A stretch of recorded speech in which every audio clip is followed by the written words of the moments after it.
can see it up ahead. The engines are massive. These two reciprocating engines weigh about 900 tons each and stand just over 9 meters tall. They were powered by the steam from the boiler rooms and turned the two side propellers. They also powered the turbine engines which turned the central propeller. Looks like the upper decks have collapsed and draped over the cylinders. What used to be the first and second class kitchen galley is covering the starboard side, and parts of the sea deck are laying on the port side. Whoa, what a mess. I think I'm close enough for a photo. Great. You'll need to deploy the ROV and use the camera. Ah, Predator. If you look up, you'll find a set of VR goggles and a control panel. To deploy the ROV, look at the VR goggles with your mouse and then left-click to use. Has anything changed on the ROV since I last operated it? Yeah, it's had a few upgrades thanks to the additional funding. Top-quality transmitters have been fitted, so you shouldn't have any issues going out of range of Sedna. Other than that, the movement controls are still the same as the submersible, and the control diagram still appears if you hold down the info button. Great. And the camera? The camera and storage compartment are accessible through the ROV menu. You can open the menu by pressing and releasing the info button. Then interact with the camera icon with the laser pointer and left click to use.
I've taken a photo. What's next? Get out of camera mode by pressing and releasing the info button again. From this menu, you can also see the ROV's map with your next goal location and mission log visible. You should head towards the second class entrance on the boat deck. Can I get there in the ROV or do I need to bring the submersible? Up to you, really.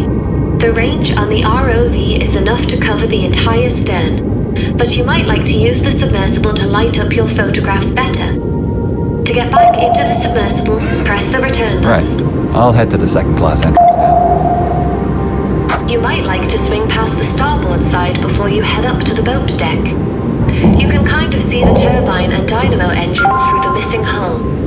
You'll need to be at ground level to look in, just forward of the strip of boat deck hanging down. Ah, nice. The dynamos generated all the electricity on board, right? Yeah. Titanic had 4 steam-driven generators that powered the lights, heating, fans, Marconi radio equipment, clocks, telephones, cranes, and elevators. She also had 2 backup generators on D-deck for emergencies, and they were run every night, just in case. Titanic really was a state-of-the-art ship with all the latest conveniences. What's so special about the second class entrance? Why are we heading there? The Olympic-class liners were the first to provide second-class passengers with an elevator, and the elevator equipment can be seen at the second-class entrance. Ah. The elevator ran through the central well of the forward second-class staircase and accessed the boat deck through to the F-deck, skipping A-deck. An elevator steward was allocated to each of the 4 elevators on board. They manually moved the elevator up and down the shaft using a lever connected to the motors. A good steward could stop the elevator level with each deck and assisted passengers with information about onboard facilities.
That's a second-class entrance.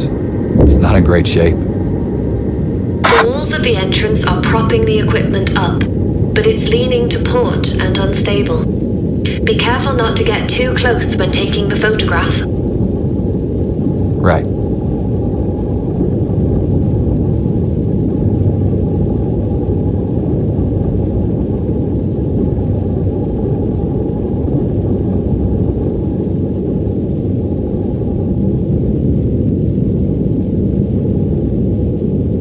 Done. Where to next? Next up is the Starboard A-deck crane, just aft of here.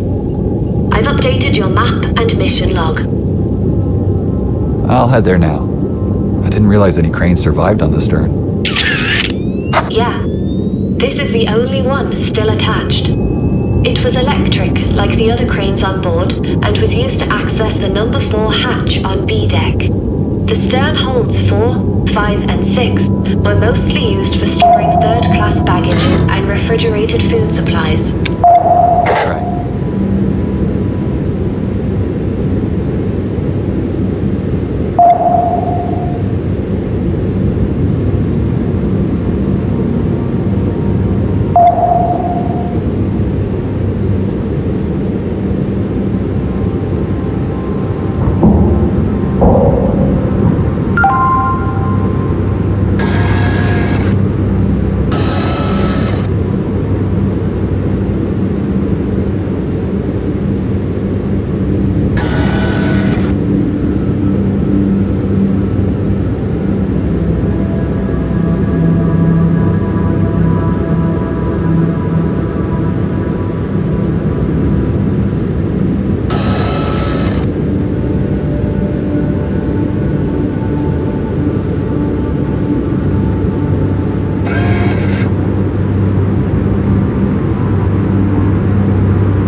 Alright, I'm at the crane.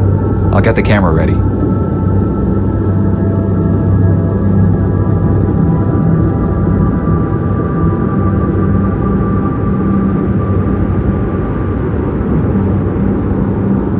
Done.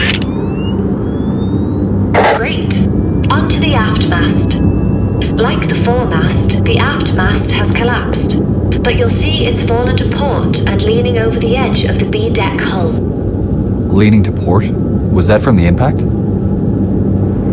The stern was spiraling as it landed, and everything shifted to port, including the upper decks. It's more noticeable from the starboard side, but you can see the C-deck second-class promenade windows don't line up with the lower deck walls by about 3 meters. I had no idea the impact was so violent. Yeah. The stern was traveling at roughly 60 kilometers per hour when it hit the ground. A lot of debris trailed out of the stern as it spun, and the jagged edges of the exposed decks were folded back or peeled off. The implosion damage had blown out the walls and sides, so the upper decks were lacking supports and collapsed on top of each other as it landed. The only reason the stern has some structure now is the watertight bulkheads remain.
photograph has been taken. Is it just me, or does this mast look shorter than the foremast? Yeah, this aft mast is slightly shorter than the foremast. Only the bottom section of both masts remains.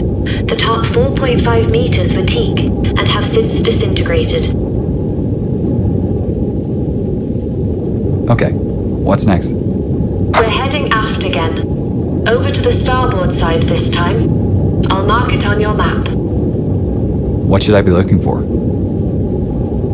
We're moving towards a piece of decking, sticking up out of the collapsed decks. A loose section of the well deck fell fast enough that it managed to slice through the decks just forward of watertight bulkhead O. Whoa.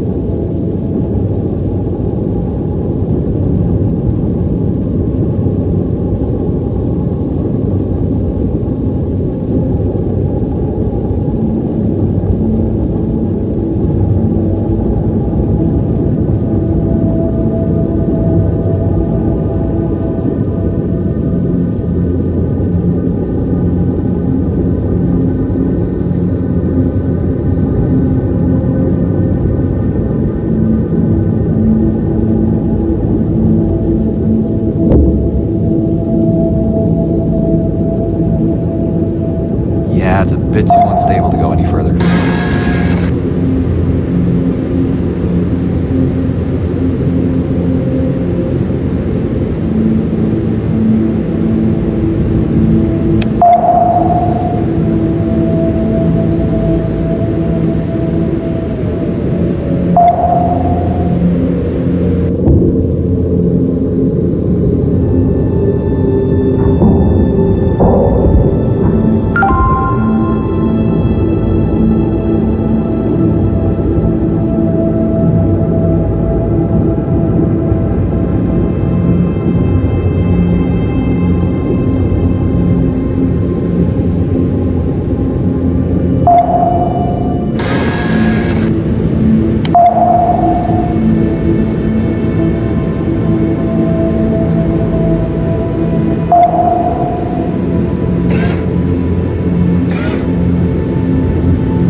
Joists on top can pose a threat for the ROV. Make sure you don't get too close.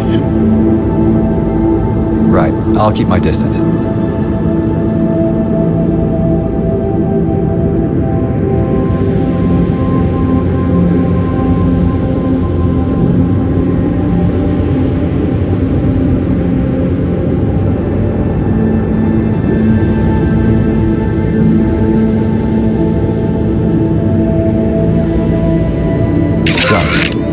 Why is the decking here collapsed so much more than the port side? This area suffered massive implosion damage. The stern still had pockets of air as it sank, and the outside pressure increased to a point where the surrounding water forced its way into these pockets. The implosion was powerful enough to strip away all the cabin walls and supports from this area, leaving the decks to collapse on top of each other. Survivors reported hearing underwater explosions. Do you think that was the stern imploding?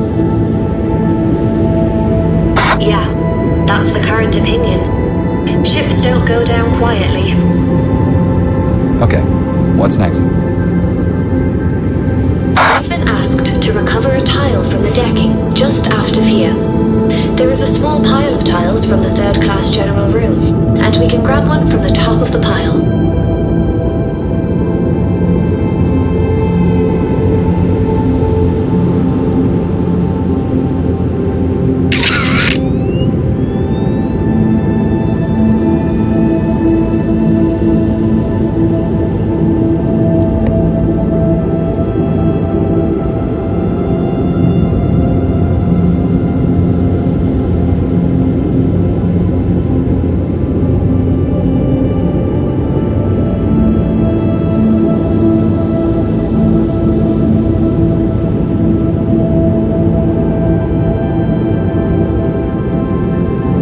Okay, found the tile.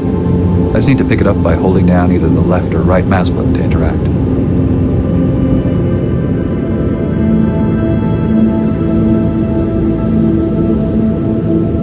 Okay, you should put the tile in the Predator's storage then. Just open and close the menu again by pressing and releasing the infill button. The tile will appear in the ROV's inventory as a selectable item, and you'll have your hands free again. Right. So, this tile was originally from the general room. Was that near here? Yeah. The third-class general and smoking rooms were at the very aft of the stern, just under the poop deck. We'll pass them as we head over to the port side propeller. Right. The general room was used as a covered communal space for families and friends to talk and enjoy music, similar to the open space in the bow. The smoking room next door was strictly for men and was somewhere they could relax and order a drink. If passengers wanted a bit of fresh air, they could head out onto the well deck. The destruction wasn't limited to the top of the ship. The propellers were bent up at an angle of 20 degrees. The correct position of the propeller is 7 meters below ground level. The stern was traveling at about 60 to 80 kilometers per hour and spun 2.5 rotations before hitting the ocean floor. Decks were bent back and the sides aren't connected. The sides must have come apart on the way down because they're bent too far out to be damaged from the impact. The central propeller has been thought to be a 4-blade like Olympics, but Harland and Wolff records show a 3-blade was fitted to Titanic. There are no photographs of Titanic's propellers, only Olympics. Poop deck was covered by the peeled back section, exposing the decks below. The well deck was damaged by implosions. Dr. Ballard left a remembrance plaque on the poop deck, next to a stern capstan.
Dr. Lynch. We are nearing the end of our dive. We have a couple of more tasks to complete before returning to the surface. What's next? We have a special assignment from a company called VR Education, who are currently building a virtual model of the Titanic shipwreck. Whoa, the entire wreck? Yeah. Well, most of it. They wanted to create the model so that new generations of kids and adults will be able to explore the wreck long after it's gone. She's been sitting here on the bottom of the ocean for over a century now, and is expected to disappear by 2030, thanks to hungry bacteria eating at her hull and slowly dissolving her. Yeah, it really is sad. It'll soon be just a memory. But this sounds like a worthwhile project. What's the assignment they've asked for? The developers at VR Education have asked us to place a plaque on the stern next to the one Dr. Ballard placed back in the 80s. The plaque is in your ROV inventory, ready to be placed. Okay. Where's Dr. Ballard's plaque located? Ballard placed the plaque between two roller fair leads on the extreme aft starboard side of the stern. I will mark the location on your map. Thanks, Gene. I'm on my way now.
Okay, I'm on location now.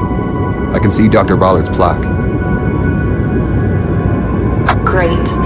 Once you've placed it, please take a photo so we can send it to the people at VR Education.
Take. The plaque reads, "This plaque is dedicated to the memory of all those who lost their lives on the sinking of RMS Titanic on the 15th of April, 1912. The plaque is located on the ship's final area of refuge before she plunged into the depths of the icy ocean. May those who perished find peace at their eternal destination." Very poignant. It's sad to know that many of the victims on that tragic night spent their last few moments clinging to life in this very spot. It was the last part of Titanic to submerge. Yeah, I can't imagine what it would have been like. This whole trip was a big honor. I feel like this one's gonna stick with me. Me too. It was a pleasure guiding you on your dives, Dr. Lynch. I hope we will get to do this again someday. Don't mention it. You performed brilliantly. Yeah, I think it's time to call it a day. Let's hope we get some funding to come back here in the future. I'm sure there's a lot more to be discovered. Me too. Just hit the autopilot to return to the ship.